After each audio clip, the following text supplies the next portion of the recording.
Fala comigo, tudo bem? Terça-feira e nós estamos de volta com o devocional antifundamentalista. Você percebeu? Eu estou novamente num cenário diferente.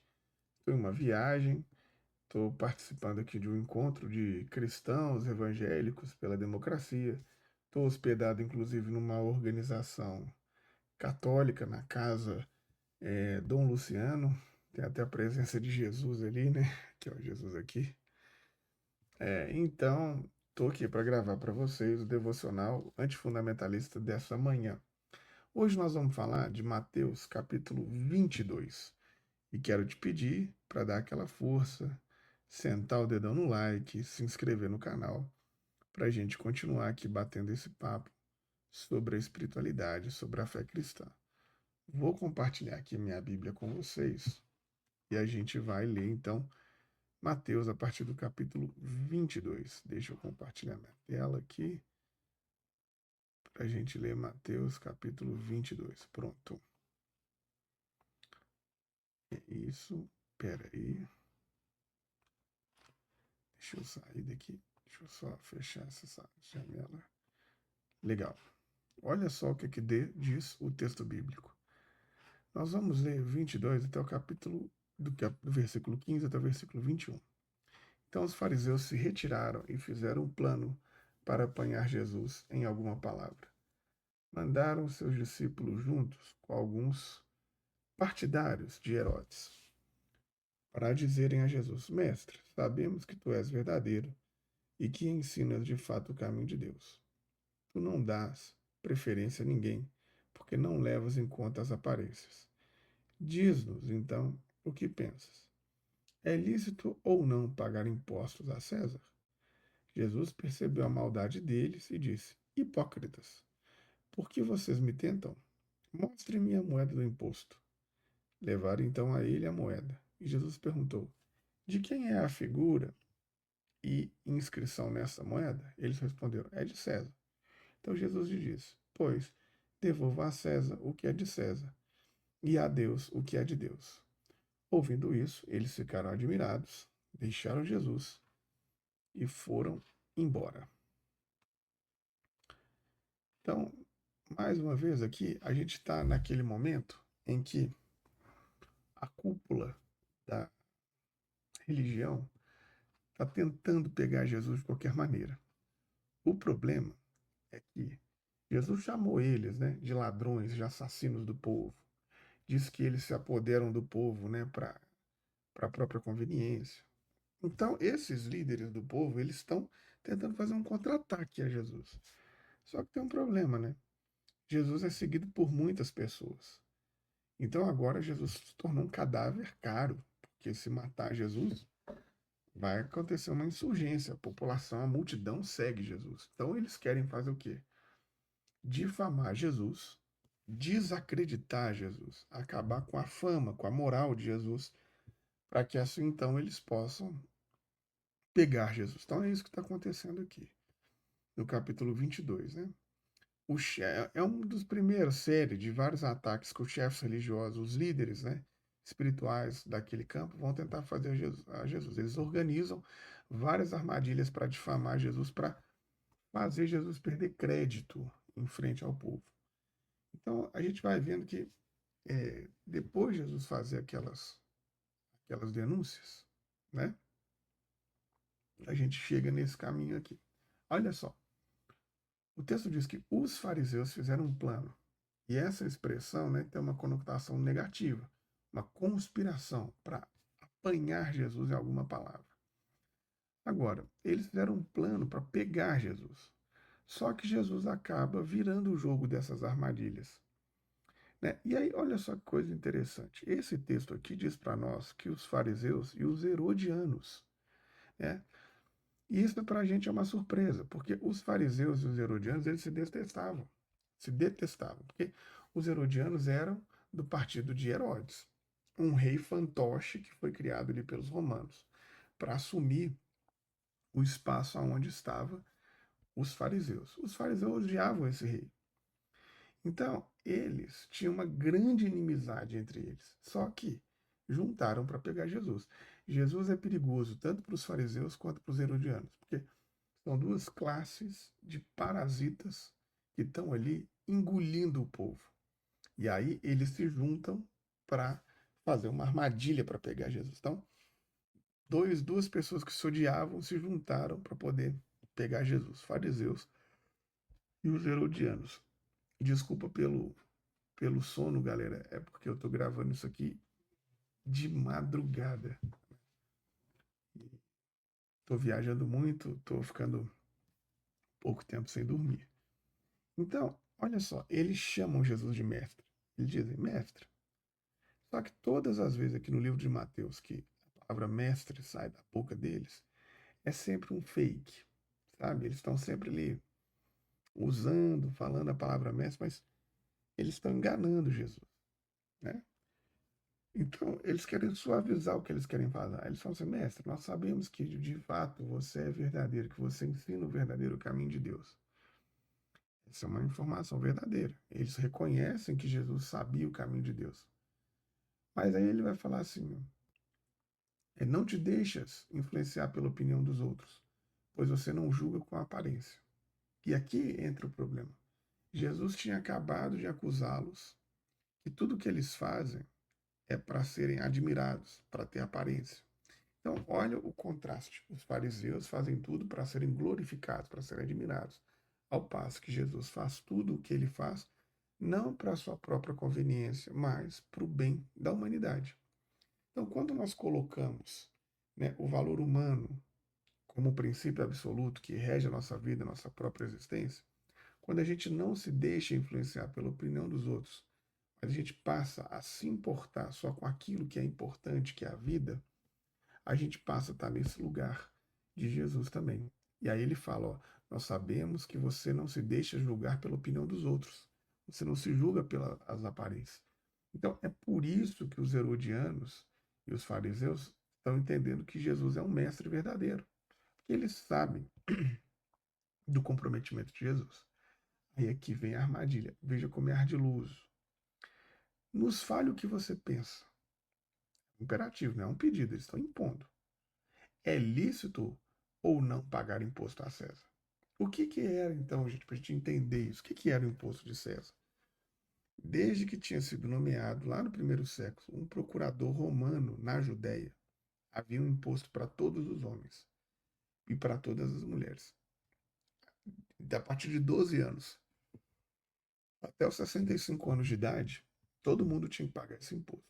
Então, essa é uma pergunta que quer colocar Jesus constrangido. Por quê? Porque por conta desse pagamento desse tributo, já teve muitas revoltas, já tinha tido muitas revoltas lá no povo. Então, por exemplo, a revolta mais famosa é de Judas, o Galileu, que rebelou contra o imposto. Isso está, inclusive, lá no livro de Atos. Então, é uma armadilha, porque eles perguntam se é lícito ou não pagar imposto, né? E eles estão perguntando aonde? Eles estão dentro do templo, da área comum do templo. Né? Então, qualquer que seja a resposta de Jesus, vai ficar difícil para ele. Se Jesus disser sim, que é lícito pagar imposto a César, ele vai se colocar contra a lei mosaica, segundo o qual o único senhor do povo é o próprio Deus. Se ele disser que não é lícito pagar imposto a César, Jesus vai ser um subversivo, um rebelde, como o Judas Galileu foi. E ele está dentro do templo, tem vários guardas, os guardas vão capturar ele imediatamente. Então, essa é uma pergunta capciosa, que qualquer das respostas, Jesus seria prejudicado. Mas aí, qual que é a resposta de Jesus? Né? Ele não fala. De repente ele diz assim, os fariseus e herodianos fizeram essa armadilha, o próprio Jesus prepara uma armadilha para eles, a queima-roupa, assim, de bate-pronto. Jesus percebeu a maldade dele e disse, hipócritas, me mostra a moeda do imposto, e trouxeram a moeda. Mas no templo era proibido ter moeda romana. Por que era proibido? Porque lá no livro de Deuteronômio é expresso dizendo que você não pode fazer nenhuma figura humana. E na moeda de César, o que é que tem? O rosto do César. Então, no templo, que é o lugar mais sagrado de Jerusalém, era absolutamente proibido levar moedas romanas, que tinha a esfinge humana. Isso era considerado um pecado, uma idolatria. Então, na entrada do templo ficavam cambistas, que trocavam as moedas romanas pelas moedas permitidas do templo. Então, é isso que Jesus está falando para eles, né? O Deus de vocês é o Deus dinheiro, por isso que vocês não respeitam o templo e trazem a moeda aqui. Eles estão tão obcecados pela ideia do que é puro, do que é impuro, né? Eles estão tão meticulosos, tão escrupulosos, eles fazem de tudo por dinheiro que eles se perderam, não conseguem mais entender, né? No templo, o lugar mais sagrado, eles carregam uma moeda que aos olhos da religião era considerada impura. Então, eles mesmos estão contradizendo as próprias regras. Por interesse, por conveniência, para se manter ricos, para se manter no poder, eles quebram as próprias regras. Então, aqui é a armadilha que Jesus fez para eles. Quando eles ingenuamente mostram a moeda, Jesus diz: de quem é essa figura que está aqui? Eles responderam: de César. De fato, a moeda, de um lado, traz a imagem de Tibério, numa inscrição, né? César, do divino Augusto, Pontifex Maximus, é isso que estava escrito. E do outro lado, traz a imagem da mãe do imperador, representada como a deusa da paz. Então, duas figuras humanas. Então, eles responderam, de César. Jesus disse, então. E aí pergunta, é lícito pagar ou não? Jesus não responde se é lícito pagar ou não. Jesus responde o verbo, ele usa o verbo restituir, devolver. Ele fala assim, então, dai a César o que é de César. Em outras palavras, se vocês querem a dominação romana, não devem usar os benefícios dela. Esse dinheiro não é nosso, esse dinheiro é de César, então devolve para César. Quando eles trazem a moeda que mostra essas duas figuras humanas da moeda dentro do templo, Jesus já está denunciando como eles mesmos estão em pecados nas próprias leis deles. Como eles não conseguem cumprir as próprias regras. A sede do dinheiro do poder é tão grande que eles desrespeitam as próprias regras deles. E se esse dinheiro é de César, devolvam para César. Por que vocês estão trazendo esse dinheiro aqui para o templo? Dá César o que é de César. Então o que Jesus está denunciando é como que eles, para a própria conveniência, são capazes de passar por cima de tudo. E aí ele vai dizer: devolva a Deus o que é de Deus. O que é de Deus que tem que ser devolvido? Né? Na parábola dos vinhateiros homicidas, que Jesus denuncia os líderes religiosos, os chefes espirituais, que tinham se apropriado da vinha do Senhor e colocado entre Deus e o povo, né? Se colocado entre Deus e o povo, colocando as suas tradições, suas leis. Então, eles estão aqui mostrando isso. Olha, o que é de Deus que você tem que devolver? O amor que foi ocultado. O amor de Deus com o seu povo. Portanto, é preciso que você devolva a César o que é de César. O dinheiro, o império, o poder, isso é de César. Por outro lado, é preciso devolver a Deus o que é de Deus. O amor, a devoção, a fé, a esperança. Então, quando os fariseus e os herodianos escutam isso, eles ficam espantados. Eles foram, mas eles tiveram que voltar, porque eles não conseguiram novamente pegar Jesus. E eles perceberam o quanto que Jesus foi inteligentíssimo para poder é, denunciar a corrupção que eles estavam fazendo no templo e para poder denunciar que eles tinham roubado o lugar de Deus no templo.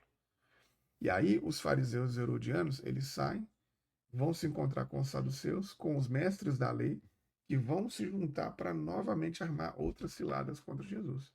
Porque eles perceberam que eles vão precisar de apoio, que só com eles ele não estava funcionando.